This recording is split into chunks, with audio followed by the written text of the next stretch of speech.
वेदना मतलब विज्ञाने धातु से वेदना शब्द बनता है, तो किसी प्रकार का ज्ञान होना वो वेदना है।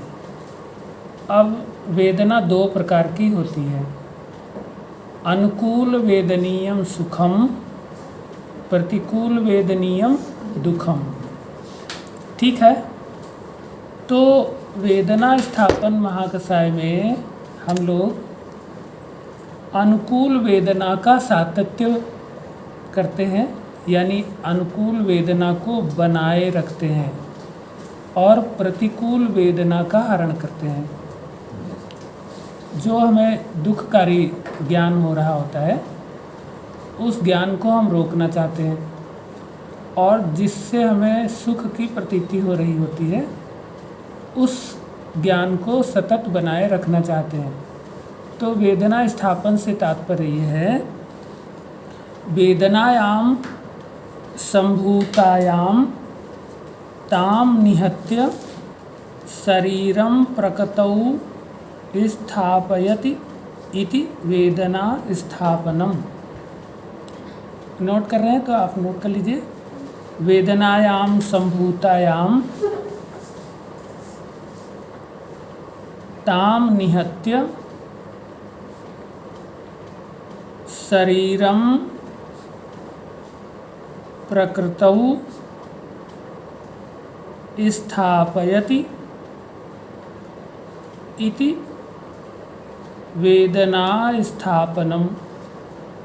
ये चक्रपाणी की टीका के अनुसार है। देखिए, अति सुख भी दुख का कारण हो सकता है, यानी वो अति योग है। तो अति योग, या यदि जो आपको सुखद वेदना जो है वो मिथ्या योग के कारण भी लग सकती है। कोई निदान ऐसा है जो मिथ्या कारक है परंतु हमें सुख जैसा प्रतीत होता है, तो हमें उसका भी निर्धारण करना है। अति योग है और उससे हमें सुख प्रतीत हो रहा है, सुख हो नहीं रहा है, प्रतीत हो रहा है, जो कि आगे दुख का कारण होगा, तो उसका भी निर्धारण करना वेदना स्थापन है। ठीक है। और ऐसे ही हीन योग के कारण कि पढ़ना नहीं पढ़ रहा है और बड़ा मज़ा आ रहा है ना, या काम ना करना पड़े तो बहुत मज़ा आता है, लेकिन वो तो कहीं ना कहीं दुख का कारण होगा। तो ऐसी वेदनाओं को, इस प्रकार के ज्ञान को हमें क्या करना है, नष्ट करना है। इस ज्ञान को नष्ट करना है, और जो सही बात है जिससे हमें सदैव सुख ही मिलेगा, इह और प्रेत्य, यानी इस लोक में भी और उस लोक में, परलोक में भी, या सदैव जो सुखकारी हो, ऐसे कारकों का सेवन करने के लिए हमें जो ज्ञान सदैव प्राप्त होता रहे, वही ज्ञान की सतत सातत्य को वेदना स्थापन कहते हैं। वेदना को तो स्थिर करना है, स्थापित करना है, लेकिन कैसी वेदना को, जो सच हो, विद ज्ञाने, यानी सच ज्ञान, सत्य ज्ञान की प्राप्ति हो और असत ज्ञान की प्राप्ति ना हो। ठीक है। ऐसा प्रदान करने वाले जो द्रव्य हैं वो क्या कहलाएंगे, वेदना स्थापन कहलाएंगे। समझ में आया? आचार्य ने चरक संहिता के सारे स्थान प्रथम अध्याय में लिखा है कि वेदना किसको होती है, पता किसको चलता है ना। तो लिखा है, न एकः कदाचिद, आप लिखेंगे क्या, नोट करिए, न एकः कदाचिद भूतात्मा लक्षणैः उपलभ्यते। नेक्स्ट लाइन से, विशेषो अनुपलभ्यस्य तस्य न एकस्य विद्यते।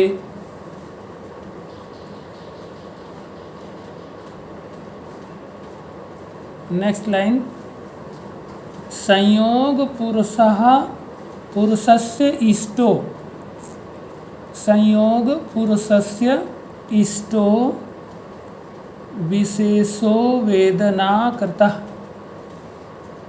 विशेषो वेदनाकृतः। अगली लाइन से, वेदना यत्र नियता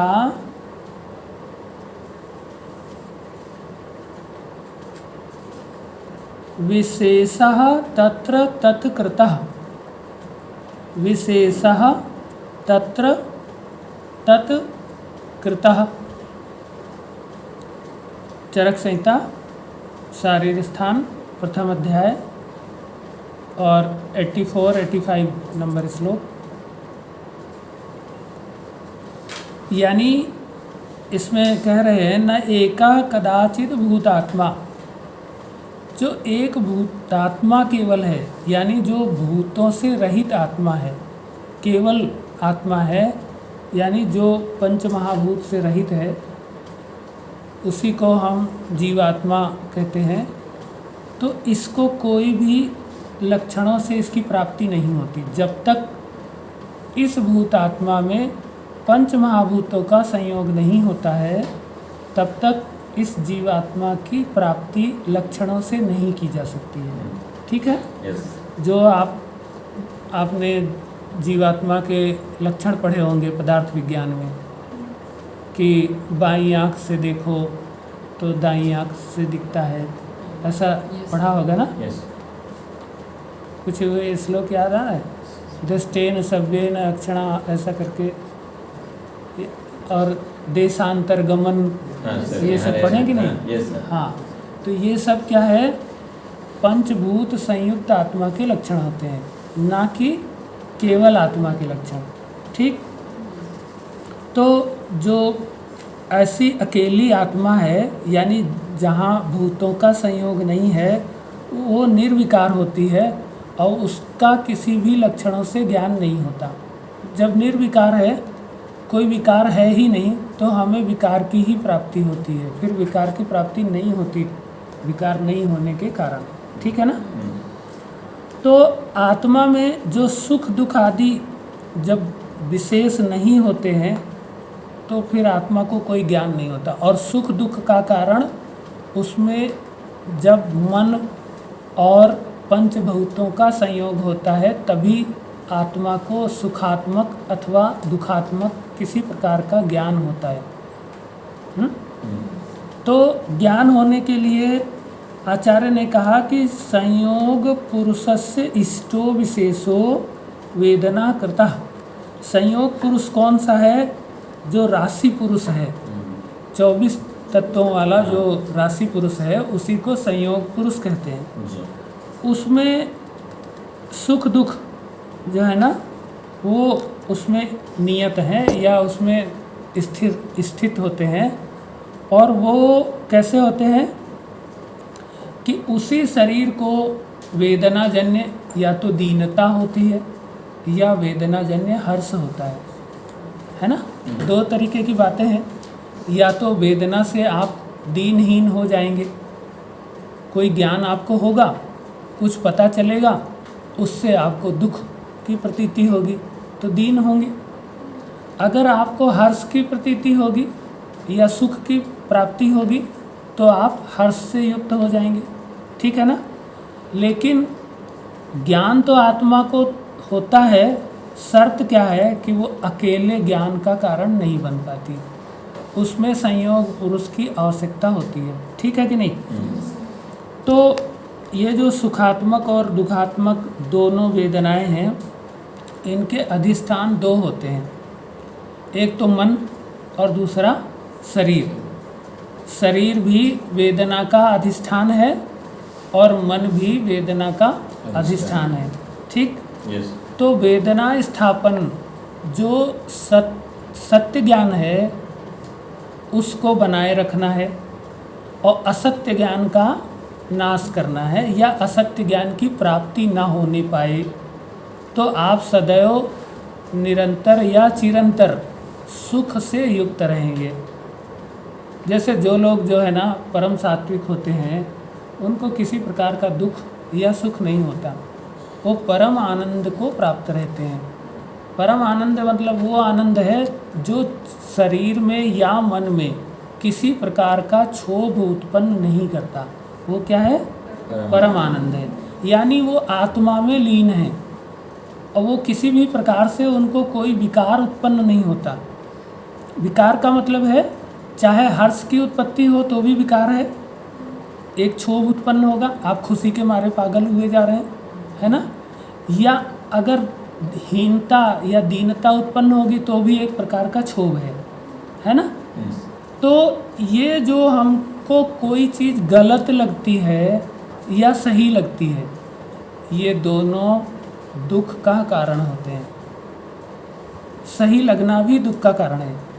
जैसे आपको ये सही लगा कि आपको बहुत पैसा मिल गया, तो बुरा तो नहीं लगा, लेकिन पता चला उतना पैसा कभी देखे सुने नहीं थे, अचानक हार्ट अटैक आया, मर गए। तो ये वेदना कैसी थी? ये दुख का कारण बन गई, बिना मतलब शरीर का त्याग हो गया, ठीक है ना। ऐसे ही यदि आपको शेर ने मारने के लिए दौड़ाया तो आपको इतना दुख हुआ कि अब नहीं बचेंगे, मर जाएंगे, और पता चला कि हार्ट अटैक आया और मर गए। ये वेदना भी घातक है। लेकिन यदि आपको ये ज्ञान हो जाए कि जो हमारे शरीर का जो प्रधान चालक है, जो आत्मा है, उसकी मृत्यु होती ही नहीं, तो आपको शेर के काटने, दौड़ाने, मारने के को जान करके भी आपको कोई दुख नहीं होगा। या करोड़ों रुपया मिलने पर भी आपको कोई सुख नहीं होगा। तो आप एकदम स्टेबल कंडीशन में रहेंगे, ना खुशी से क्षोभ को प्राप्त होंगे, ना दुख से क्षोभ को प्राप्त होंगे, है ना। तो यही जो व्यक्ति को स्टेबल कंडीशन मिलती है, वो वेदना स्थापन द्रव्यों के द्वारा मिलती है। अब वेदना स्थापन दो प्रकार के होते हैं, एक मानसिक वेदना को स्थापन करने वाले और दूसरे शारीरिक वेदना को स्थापन करने वाले। जैसे देखिए, पहले शरीर में वेदना उत्पन्न हुई, तब मन को प्राप्त हुई और इंद्रिय वो आत्मा को ज्ञान प्राप्त हुआ, या पहले मन दुखी हुआ फिर आत्मा दुखी हुई, है ना, आत्मा को ज्ञान हुआ। मन के दुखी होने का ज्ञान आत्मा को होता है, ऐसे शरीर के दुखी होने का ज्ञान भी आत्मा को होता है, ठीक है ना। तो ये जो दुखी हो रहा है किसी भी कारण से, तो इसी दुख को दूर करना ही वेदना स्थापन है। और दुख का कारण मात्र दो चीज़ें हैं। शरीर के दुख का कारण तो विकृतवात है, और मन का दुख का कारण जो है वो रज और तम है, ठीक है। विकृतवात के कारण ही वेदना होती है। अब विकृतवात जो है वो मार्ग अवरोध से होता है, ठीक है कि नहीं, और निज कारणों से वायु कुपित होकर के जो है वो वेदना की उत्पत्ति करती है। तो अगर वायु निज कारणों से कुपित है तो भी शरीर में वेदना उत्पन्न करेगी। हमको वेदना स्थापन भी करना है। अब वेदना फिर कैसी स्थापन करना, वही हमने अभी पहले बताया कि शरीर को सम अवस्था में रखने की वेदना, यानी जिसमें शरीर या मन को कोई या आत्मा को कोई कष्ट का ज्ञान ना हो, ठीक है। कष्ट का ज्ञान नहीं होगा तो शरीर प्राकृत अवस्था में बना रहेगा। आपको भले कोई कष्ट है, जैसे आपके पास धन नहीं है, लेकिन अगर आपको संतोष है कि धन नहीं है तो क्या हुआ, ठीक है, जैसा भी है सब ठीक है, तो आप दुख को प्राप्त नहीं होंगे। समझ में आ रहा है ना। इसी तरीके से यदि आप जो है मन के द्वारा दुखी नहीं होंगे तो, और किसी के पास धन रहता है फिर भी दुखी है, क्योंकि उसको और धन की आवश्यकता है, या वो बिना मतलब में आवश्यकता बना के रखा हुआ है। तो यहाँ इसी तरीके की वेदना शब्द दोनों परिस्थितियों के लिए प्रयुक्त होता है ना, सुखद के लिए भी दुखद के लिए भी। तो हम लोग चूँकि चिकित्सा के व्यक्ति हैं, और जो पहले बात हो रही थी वो फिलॉसफी दर्शन शास्त्र की बात है, तो हम तो दर्शन शास्त्र वाले व्यक्ति नहीं हैं, इसलिए चिकित्सा तंत्र के विद्यार्थी होने के नाते हमें शरीर की जो दुखद वेदनाएं हैं उनको दूर करना है, और सुख जिसमें हमको अनुभव होता है उसको बनाए रखना है। यही सुखद वेदना को बनाए रखना और दुखद वेदना को नष्ट करना, यही वेदना स्थापन का विषय होगा। ठीक है, तो अब हम लोग करते कैसे हैं? देखिए, आप जानते हैं कि हमारे शरीर में सेंसरी और मोटर दो तरीके की नर्व्स हैं। ठीक है, तो रिसेप्टर्स के द्वारा जो सेंस हमको प्राप्त हो रहा है, यदि वो रिसेप्टर हमें पीड़ादायक सेंस प्रदान कर रहे हों तो हम रिसेप्टर्स को ब्लॉक कर दें। अगर रिसेप्टर को ब्लॉक कर देंगे तो हमको पीड़ादायक संज्ञा का ज्ञान होगा ही नहीं। ठीक है, तो हमें जब पीड़ादायक संज्ञा ज्ञान नहीं होगा तो फिर क्या रहेगा? सुखदायक ही ज्ञान बचा रहेगा। ठीक है कि नहीं? समझ में आ रहा है? तो एक तो रिसेप्टर ब्लॉकर्स होते हैं ये द्रव्य जो संज्ञा स्थापन होते हैं। दूसरे ये क्या होते हैं कि रिसेप्टर को ब्लॉक कर सकते हैं और रिसेप्टर को जो है ना कॉम्पिटिटिव कंबाइंड कर सकते हैं, यानी हानिकारक सूचना को देने के लिए जो कोई चीज़ रिसेप्टर पे बाइंड कर लेती है तभी सूचना आगे जाती है। तो अगर हम कुछ औषधियों के द्वारा ही रिसेप्टर साइट को ब्लॉक कर लें, खुद यूज कर लें, तो दूसरी जो चीज़ें जो वेदना कारक चीज़ें हैं वो रिसेप्टर पे लग ही नहीं पाएंगी और परिणाम स्वरूप हमको दुखद वेदना का अनुभव ही नहीं होगा। और जब अनुभव नहीं होगा तो सुखद ही रहेगा। भले अगर जैसे होता ना, किसी को कैंसर हो गया लेकिन उसको पता ही नहीं है तो उसको दुख नहीं लगता, लेकिन जैसे ही उसको पता चल जाता है मुझे कैंसर हो गया है, वो अपने आप दुखी होने लगता है। समझ गए ना? तो पता नहीं चलना भी सुख का कारण हो सकता है ना? तो पता नहीं चलने के लिए हम लोग क्या करते हैं? रिसेप्टर्स को ब्लॉक कर लेते हैं। रिसेप्टर पे लगने ना दें या रिसेप्टर को ब्लॉक कर दें, दो तरीके हैं। अगर लगने ही नहीं पा रहा है, बैठना इसको था, हमने इसकी जगह पे दूसरे को बैठा दिया, है ना, इसको कॉम्पिटिटिव बाइंडिंग कहते हैं। तो हमारी ये जो औषधियाँ हैं ये कॉम्पिटिटिव बाइंडर्स हैं। ये क्या करते हैं? किसी भी अन्य कारक जो रिसेप्टर को जाकर के स्टिमुलेट करेगा उसको बाइंड नहीं करने देते, ये खुद ही बाइंड कर लेते हैं। जैसे आप जाते हैं, आप कहते हैं कि जाओ आप रहने दो, मैं जाके बता दूंगा, तो आपने क्या किया? कॉम्पिटिटिव बाइंडिंग कर ली।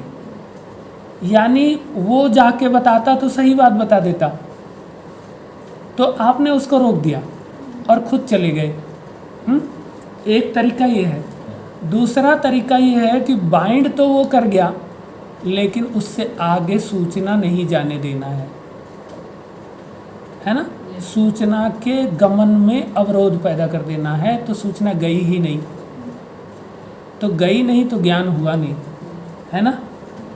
आपके रास्ते में उन्होंने कोई बाधा डाल दी, आप जहाँ बताने जाना चाहते हो वो उस स्थान तक आपको पहुँचने ही नहीं दिया, तो फिर क्या होगा?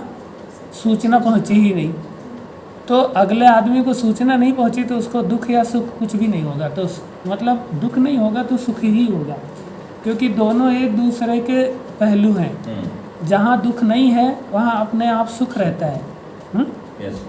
और वही बनाए रखना है, यही संज्ञा स्थापन है। समझ में आ रहा है कि नहीं? तो हम लोग जो वेदना की क्रियाकारिता है, जो जिससे आगे सेंस जाता है, उसको उदासीन कर दें, ठीक है, उसको उदासीन कर दें, तो फिर सूचना प्राप्त ही नहीं होगी। या जो रिसेप्टर है उसको कॉम्पिटिटिव बाइंड कर लें तो भी सूचना प्राप्त नहीं होगी, ठीक है ना। तो इस तरीके से हम सतत रूप से सुखद वेदना का अनुभव करते हैं। और जैसे कि आप जानते हैं बहुत सारे ड्रग्स हैं कि आप उन्माद की कंडीशन में आप उन ड्रग्स का प्रयोग करते हैं, है ना। बहुत सारे जैसे एनोडाइंस हैं, आप देते हैं तो आपको दर्द का पता ही नहीं चलता है। एनोडाइंस आप एनाल्जेसिक जानते होंगे, हाँ, लेकिन एनोडाइन भी होते हैं, ठीक है ना। तो वो आपको दर्द का पता चलने नहीं देते हैं। अब जैसे मान लीजिए आपने अफीम खा लिया तो दर्द पता नहीं चलता, है ना। इस तरह के आप ड्रग्स लेते हैं कि नहीं। अब जैसे दारू आप पी लेते हैं तो दर्द का पता ही नहीं, है ना। देखिए एनास्थेटिक ड्रग देते हैं कि नहीं, तो आपका ऑपरेशन हो जाता है और आपको दर्द पता ही नहीं चलता है, ठीक है। तो वहाँ क्या कर रहे हैं, हम रिसेप्टर को ब्लॉक कर दे रहे हैं और उस वजह से फिर जो एनास्थेटिक ड्रग्स हैं वो दर्द की या किसी भी प्रकार की सूचना जाने नहीं देते। तो हमको अपने आप सुख का ही अनुभव होता रहता है। कुछ भी शरीर का अंग कट गया हमको पता ही नहीं चल रहा है। पता मतलब अंग कटा है ये तो पता चल रहा है, लेकिन दर्द का पता नहीं चल रहा है। तो हमको सुख बना हुआ है, ठीक है कि ना। तो ये सारे ड्रग्स जो हैं वो क्या है, वेदना स्थापन है, ठीक। अच्छा, दूसरे ऐसे जो वेदना तो उत्पन्न हो गई है, मतलब दुखद बात पता चल गई है, फिर हम उसको सुखद में कन्वर्ट करते हैं। मन को प्रसन्नतादायक, जैसे कोई डिप्रेशन में चला गया तो उनको हम मन प्रसन्नतादायक ड्रग्स देते हैं, है ना। जिससे उसको जो दुख प्रतीत हो रहा था वो भूल जाता है और सुख की प्रतीति होने लगती है। वहाँ हमने ब्लॉक नहीं किया, वहाँ हमने उसकी कंडीशन चेंज कर दी कि नहीं। इस तरह की स्थिति भी वेदना स्थापक कहलाएगी। आप समझ पा रहे हैं। यानी अगर आपको कोई दुखद वेदना हो गई है तो हम उस वेदना को बदल करके तुरंत सुखद वेदना का अनुभव कराने वाली औषधियाँ जो देते हैं वो भी होती हैं वेदना स्थापक, ठीक है। वेदना स्थापन महाकसाय पढ़ेंगे। तो पहले आप लोग लिखिए ज़रा, शाल, कटफल, कदम्ब, पद्मक, तुम्ब, मोचरस, शिरीष, वंजुल, ऐलवालुक, अशोका इति 10 इमानि वेदना स्थापनानि भवन्ति।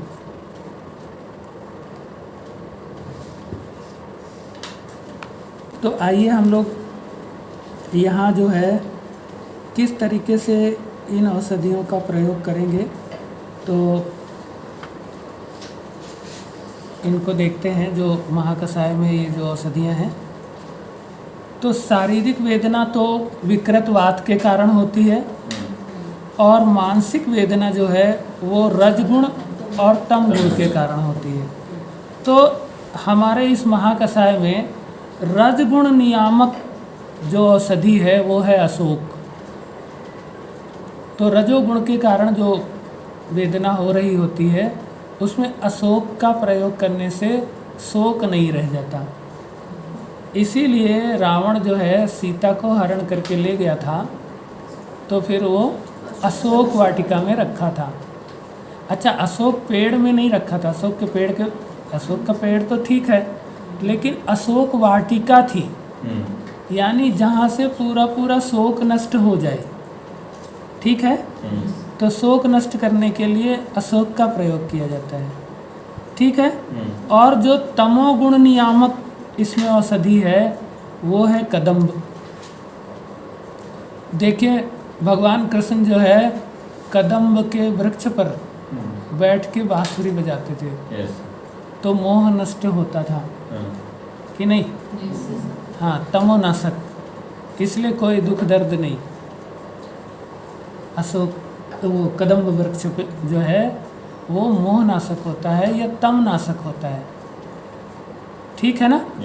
तो तामसिक कारणों से या तम की अधिकता से जब मानसिक वेदना होती है तब आप प्रयोग करेंगे कदम्ब का, और राजसिक कारणों से जब मानसिक वेदना उत्पन्न होती है तब आप प्रयोग करेंगे अशोक का। अब इसी प्रकार से वायु की विकृति कफ और पित्त के कारण भी हो सकती है और निज कारण से भी हो सकती है ना? यानी कफ पित्त के द्वारा वायु के मार्ग अवरोध से वायु कुपित हो सकता है, अथवा वायु कारक निदान के सेवन करने से, है ना? अब इसमें हम देखते हैं कि यदि पित्त के संसर्ग के कारण वायु कुपित होती है तो हमको रागात्मक कष्ट की उत्पत्ति होती है, रागात्मक वेदना उत्पन्न होती है। और यदि कफ के संसर्ग से वायु कुपित होती है तो मोहात्मक वेदना की उत्पत्ति होती है। अगर वायु जो है वो पित्त से कुपित है ना, पित्त के संसर्ग से कुपित है तो रागात्मक वेदना प्राप्त होगी। और यदि वायु कफ के साथ संयुक्त होने से या कफ के कारण मार्ग अवरुद्ध होने के कारण वो कुपित है तो फिर आपको मोहात्मक वेदना प्राप्त होगी। देखिए, रागात्मक और मोहात्मक में क्या होगा? मोहात्मक में ऐसा होगा कि हम ऐसा नहीं कर पा रहे हैं, जैसे चल नहीं पा रहे हैं, उठ नहीं पा रहे हैं, खा नहीं पा रहे हैं। ये कैसी वेदना है? मोहात्मक, लेकिन दुखद है ना? आप इसको दूर करना चाहेंगे तो यहाँ आपको ऐसी चिकित्सा करनी है जिसमें वायु कफ से मुक्त हो जाए, कफ नष्ट हो और वायु अनुलोम हो जाए, तो आपको इस तरह की वेदना का नाश हो जाएगा। ठीक है? और दूसरा, जहाँ रागात्मक, वहाँ क्या होता है कि आपको कुछ लोभ होता है, राग उत्पन्न होता है ना? तो उस स्थिति में आपको पित्त समन करके वायु का अनुलोमन करना है, पित्त को ठीक करना है, साथ साथ वायु को अनुलोम करना है। इस तरह की चिकित्सा करनी चाहिए। ठीक है? तो जो निज कारणों से कुपित है वायु, जहाँ खुद अपने कारणों से कुपित है निज निदान सेवन से, तो वहाँ तुम्ब का और पद्मक का प्रयोग किया जाता है। माने तुम्बरू, ठीक है, और पद्मक। अब पद्मक जो है ये कमल नहीं है, पद्माख होता है, उसको कहते हैं। ठीक है? अब अगला, जो मार्ग अवरोध से कुपित है वायु, चाहे वो पित्त के कारण और चाहे कफ के कारण, तो उसमें आप बचे हुए जो द्रव्य हैं जैसे कटफल है, वंजुल है, एलवालुक है, मोचरस है, सिरीस और साल, इनका प्रयोग करके आप वेदना का शमन करेंगे। ये सारे द्रव्य वेदना शामक हैं, यानी प्रतिकूल वेदना शामक हैं और अनुकूल वेदना को बनाए रखेंगे। ठीक है? रिसेप्टर को ब्लॉक कर लेंगे तो आपको अनुकूल वेदना प्राप्त होती रहेगी, लेकिन प्रतिकूल वेदना आपको प्राप्त होने नहीं पाएगी। तो इस तरीके से आप ये वेदना स्थापन महाकषाय